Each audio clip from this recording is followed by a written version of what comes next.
Ever since its debut back in 1986, the Zelda series has endured as one of gaming's most iconic franchises. As such, the debate over which game is the best is one that will outlast Civilization. Which entry has the best loop of story, combat, exploration, and puzzles? Which one is the best experience the Zelda formula and world can offer? Everyone has their own list, so here's mine.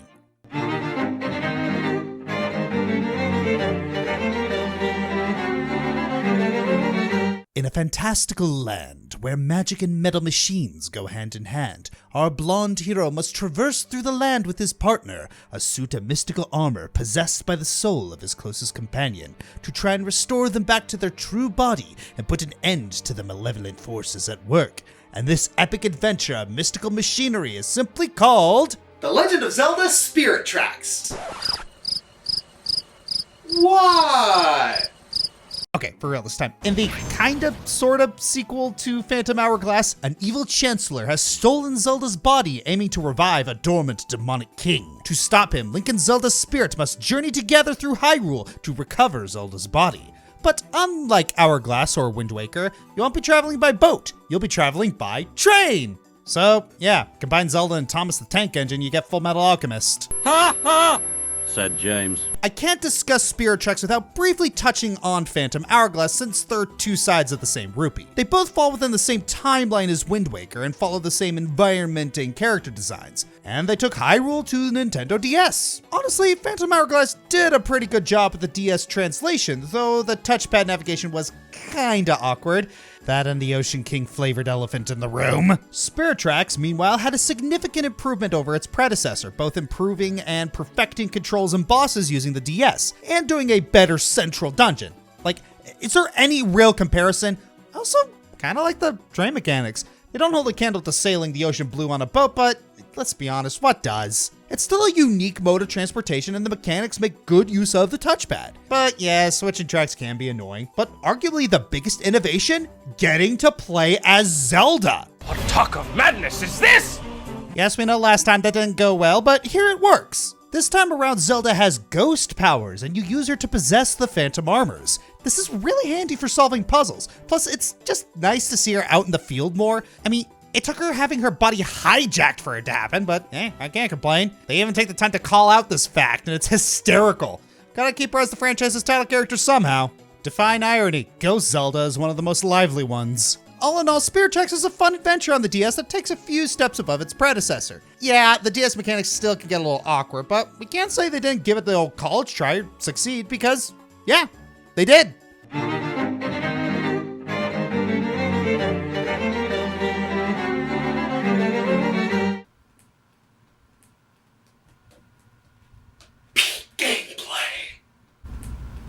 Oh, Skyward Sword, the most divisive 3D Zelda game. While people agree it is one of the best games in the series, that's not saying much. For as many phenomenal choices it has, it also has many weird ones. For every backtracking moment and the imprisoned, we get an ancient cistern and Girahim. Like, I do get why this game is polarizing. It was the first game to have complete motion controls rather than simple ones like in Twilight Princess. The original presentation that was announced didn't instill confidence either. That was still better than Wii Music's. When people actually got the game though, it was really good. Good dungeons, awesome bosses, engaging story, one of the best Zeldas, and as I said before, one of the best villains with Girahim. Though, it did take a bit to get there, and you needed to get through quite a bit to do so. Fi's countless tutorials, the imprisoned shield durability, the imprisoned demise sending any development Ganondorf had into a black hole, the imprisoned for the third freaking time. While durability is now super commonplace in Breath of the Wild, it just wasn't a fun thing back then. But hey, at least the controls worked for the most part. Waha! Waha! Waha! Waha! However, I will be firm that there is way more to love about this game than to hate. Just remember the epic boss fights against Girahim and Koloktos, and don't remember those stupid backtracking stealth and escort missions. If there are any other complaints, it's the mixing up of the Zelda formula. Like how in the first dungeon where you get the beetle, but the boss fight doesn't use it, period. While this isn't the norm throughout the game, it did leave a weird taste in people's mouths. Did this entry feel out of focus with its message and structure? Well, yeah, that's how I and a lot of people feel about Skyward Sword. I'm glad we have the HD remaster so people can play without the motion controls, even if they did look a fantastic quality of life option behind a $25 amiibo. Yeah, Nintendo, we aren't forgetting that no matter how good Tears of the Kingdom is.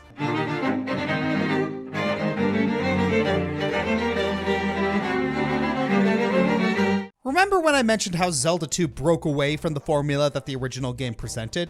Yeah, it wanted to try something more Castlevania-y, but that didn't make it bad, as long as you don't mind ripping your hair out of your scalp or having to restart your heart because it's so freaking hard! Link to the Past was the franchise's first step into the SNES. It returned to the first game's roots with the classic top-down hack-and-slash format, but it also brought with it so much more. The game decided to spice up the gameplay with more puzzle-solving dungeons, which are still being used in the series today. In fact, Link to the Past introduces a lot of franchise staples: dungeon items, bosses, bottles, the Master Sword. Adding to it, the game had a much deeper story depth than its predecessors. Okay, not by a lot, but it's more than just find the MacGuffin, gather stuff, fight the baddie. Now it's find the 3 MacGuffins, Master Sword, plot twist, find more stuff, and then fight the baddie. Hey, it's not a big change, but spice things up. And it obviously worked because this new Zelda formula is still alive and well today. But you know what was a big change? The addition of a second overworld.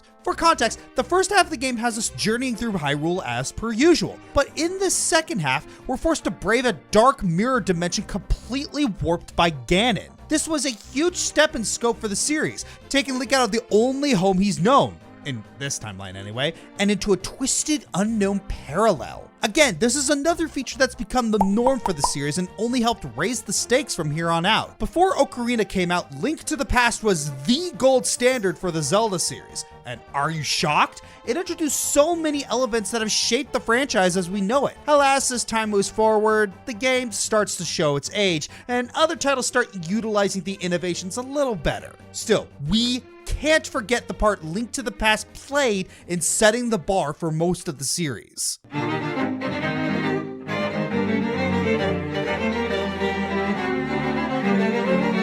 As good as Link to the Past is, it didn't age quite well enough to be the best 2D Zelda, or even the best top-down Zelda for that matter. So who's getting the crown for the greatest of 2D Zelda then?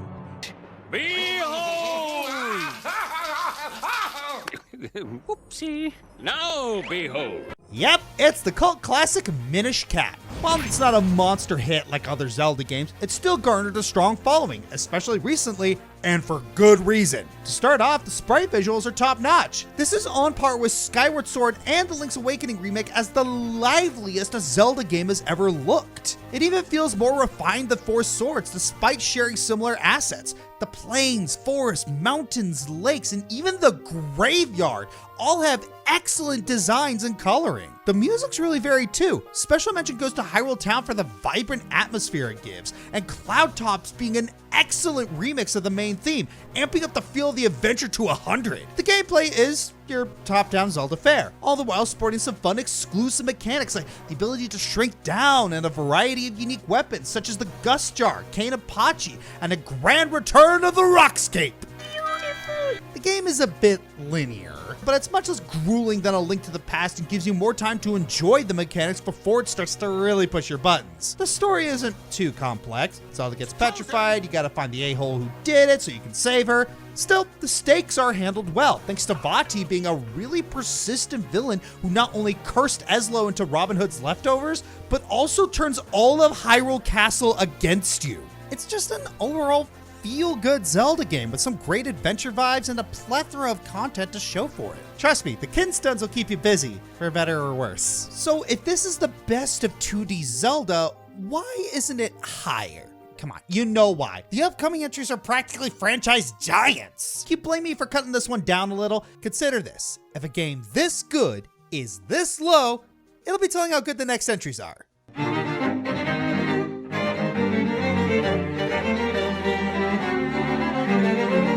Okay, look, I swear I'm not dunking on Link to the Past. I like A Link to the Past. But man, everything that game did, A Link Between Worlds just does so much better. It shares a lot of the same core aspects as Link to the Past, top-down, dark world, and freedom to pick any dungeons to go to.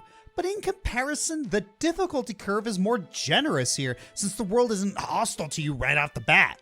But it picks up just as well in both combat and navigation, since accessing parts of Lorule isn't exactly a cakewalk. The dungeon designs are better too. It's laid out so you can gain more shortcuts as you progress, and every puzzle has a good sense of clarity. It's further emphasized by how fun moving through walls is. It really encourages you to read the layout of every area and brainstorm your solutions. Plus the boss fights, old and new, are just so good. But that's not even talking about the best part of the game. Full access to all items. Yeah, you can rent and purchase all the items you'll be needing to traverse any and all hazards. So basically, you can do almost anything you want if you're rich enough. And considering how easy it is to grind money in the game, you're gonna get there pretty quick. Capitalism, baby! That's right. I do have one teeny weeny complaint though. It's that Yuga is kind of a weak villain. He's just some power-hungry rando whose main trait is being vain. Why he thinks merging with Ganon's a good look for him, even I have no clue. With all that said and done, A Link Between Worlds is no doubt the best top-down Zelda. The sheer sense of freedom the game gives you is more than enough to keep any player thrilled. While I still prefer the adventure giants, there's no selling this game short. It's amazing, and any hardcore Zelda fan should give it a shot any chance they get.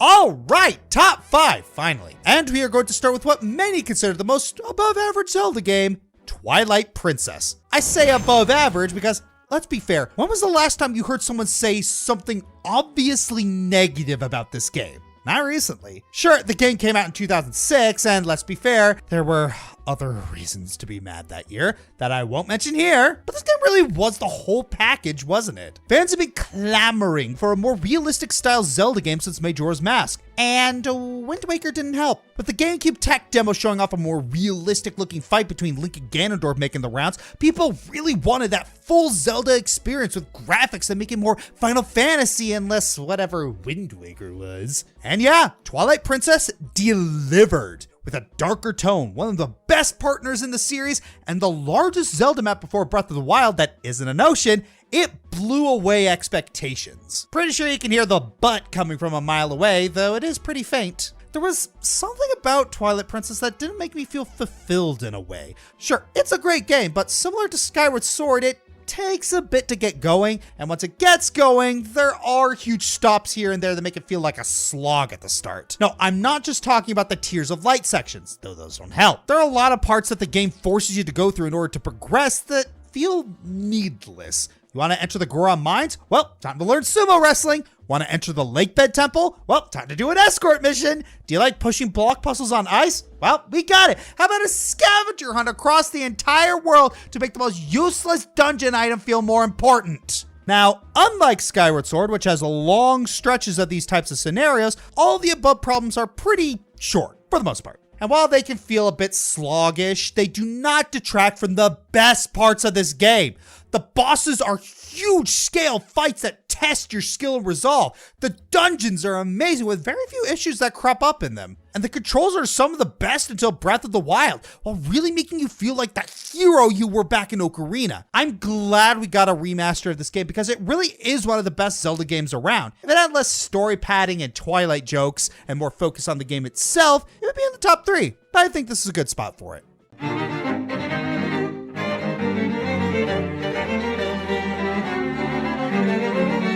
Here's Wind Waker! You know, like, the higher I get into this list, the more people will start questioning my taste in games. Though, since that's never been new, let's jump in. Wind Waker, for the longest time, was the black sheep of the series. With its cartoony art style and focus on exploration of the open sea, people really didn't like this installment of the Zelda series.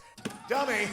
Yeah. That was until people started seeing this game for what it really was. A journey to adulthood. At the beginning of the game, Link is a lazy kid who just wants to sleep all day. Yes, this is the case with all Links, but unlike most of the others, this one sees a true call to adventure when his sister is kidnapped and he is forced to go with pirates to save her. What we get after is Accepting Destiny, where we see Link go through many hardships to save his sister and eventually the world. These challenges include a badly designed stealth mission, the world's worst game at Battleship, delivering water and a time limit, Bakar, Tingle's fight against capitalism, and tornadoes. Yay! Tornadoes! Yeah, those are the nitpicks. Everything else about the game is great. Awesome dungeons and bosses, a wide ocean with plenty to find, Tetra being one of the best Zeldas, the King of Red Lions being an awesome partner, one of the best stories in the series and one full of emotion and danger. Fine, we'll talk about Tingle again. Yet, no matter how much I praise a game, the end game is overly long and super boring. Collecting the Triforce shards makes most of Twilight Princess's padding seem graceful in comparison. While getting the charts isn't too bad, getting them, translating it, and then actually finding the shards becomes tedious with how much money you need to grind to do so. Plus, Final Dungeon's boss rush felt unnecessary and lazy. All that said, Wind Waker still stands as one of the best Zelda games that keeps getting more fans as the series moves on, aging like a fine wine that people originally thought was just a boxed wine you bring to the soccer mom cookout. Now it's a champagne you only want to open when your boss comes over for dinner to mock your house and cooking. Wait, where was I going with this? Right, Wind Waker, good. Don't let anyone say otherwise. Seriously, Nintendo, port the HD remasters to Switch already. It is free money. I missed the part where that's my problem. I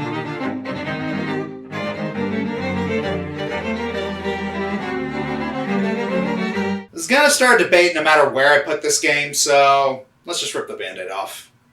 Alright, in order to establish how revolutionary this game was, I need to put you in the time period when it came out. It's 1998. Nintendo, for the first time, is being outdone by its rival. Mario 64 had already blown our minds and was still being played. We entertained the idea of seeing a Zelda game being given the same treatment. So when we saw this crazy new Zelda with 3D graphics and full-blown cutscenes, we were floored. Right off the bat, Ocarina of Time turned heads with its unprecedented presentation. While games had cinematics before, these ones were done in-engine rather than pre-rendered. Keep in mind, this was all on the weaker N64 hardware. Combat was upgraded in every way. Being able to use your sword in 3 dimensions opened up so many avenues to approach enemies. The camera lock-on feature was so innovative and helpful, it quickly became the standard in action games. This also extended to the dungeons. The new dimension led to so many new possibilities for both puzzles and boss fights. Zelda was no stranger to big overworlds, but this was the first time we got one in 3D. The feeling of freedom when you first ventured out into Hyrule Field was unprecedented. In a similar vein, the story and the way it was told saw a huge upgrade. Zelda's role was massively expanded thanks to her having more interactions with Link. The ability to time travel lets us see characters grow up alongside us. For many fans, Ocarina of Time is the gold standard, and it's not hard to see why. Of course, no discussion of the game would be complete without talking about the current reception of it. Opinions range from the greatest game that will never be topped to overhyped mess that was never good to begin with. Just like with Final Fantasy VII in ages past, I'm in the middle. While I can't say that Ocarina of Time is a flawless masterpiece, I certainly have great data that suggests it didn't age super gracefully. Also, guys, this map is very inappropriate. I can nonetheless respect the foundation it laid out for the series.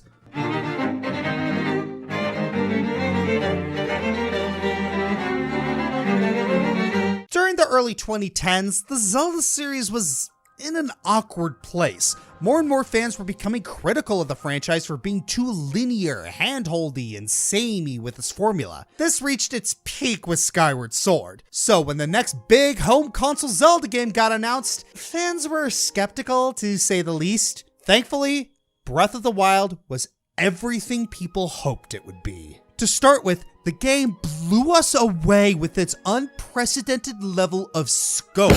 The overly drawn-out intros that were so criticized were completely gone and replaced with a level of freedom not seen since the original game. If you wanted, you could go fight Ganon with 3 hearts. There was no more having to do X amount of dungeons to get the Master Sword anymore. If you saw a mountain in the distance miles away, you could go there and climb it. The world was both open and free, yet densely packed and filled. Presentation-wise, the game was a massive step forward with a gorgeous Ghibli-esque art style and soundtrack. Rather than just get new items and upgrades, you instead had all kinds of crazy physics-based powers at your disposal. These opened up all kinds of options for both combat and puzzle solving. Link was more customizable than ever before, with a massive array of equipment and items giving way to plenty of playstyles. Story-wise, Breath of the Wild once again made a huge departure. 100 years after a disaster decimated Hyrule, you explore the remains and piece together just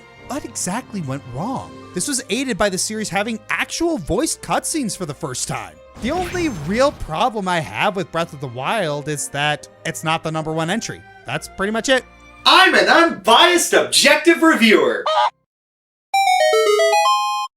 Zelda 1. Hey, had to start somewhere. Probably the game that aged the worst. Zelda 2. Infamously hard, but gotta give credit for trying something new. Link's Awakening. Leaning a bit towards the remake, it took what made the original game great and made it even better. 4 Swords Adventure. 4 Links, 4 stories, 1 fun spin-off game. Cadence of Hyrule, aka Zelda, the musical. Hyrule Warriors. Dynasty Warriors gameplay blends pretty well with Zelda, who'da thunk? Hyrule Warriors Age of Calamity. Gotta love fanfiction where all the good guys live.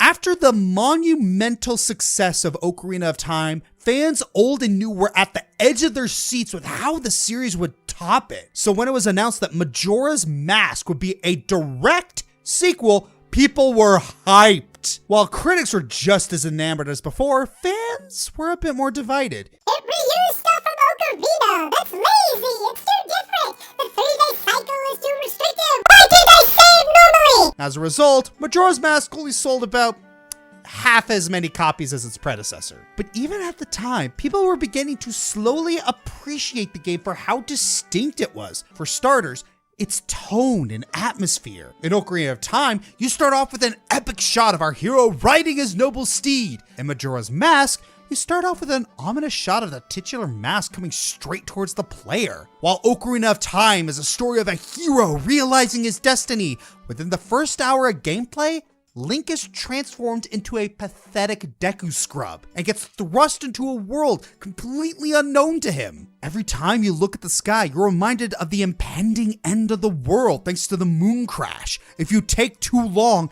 it will fall. Oh, the evil moon is crashing into the earth again. What a totally unfrustrating way to play a video game. This added an element of dread and urgency to the game that few others in the series have matched since. While Majora's Mask had far fewer dungeons than its older brother, it managed to make them all stand out and feel unique. Rather than getting simple items, you instead got completely new forms. These were so much more than just tools to solve puzzles and fight enemies. They gave you new playable characters and even unique NPC interactions. Speaking of which, there were the side quests. Holy roasted Octorok on a pike! Major NPCs had a plethora of amazing side stories to offer. These range from reuniting star-crossed lovers, to fighting off an alien invasion, to helping a daughter cure her father, to giving a guy toilet paper. As you do these, you begin to feel a real sense of familiarity with the inhabitants of Termina. They're not just random NPCs you talk to in order to progress the plot. They're living people with their own wants, dreams, and needs.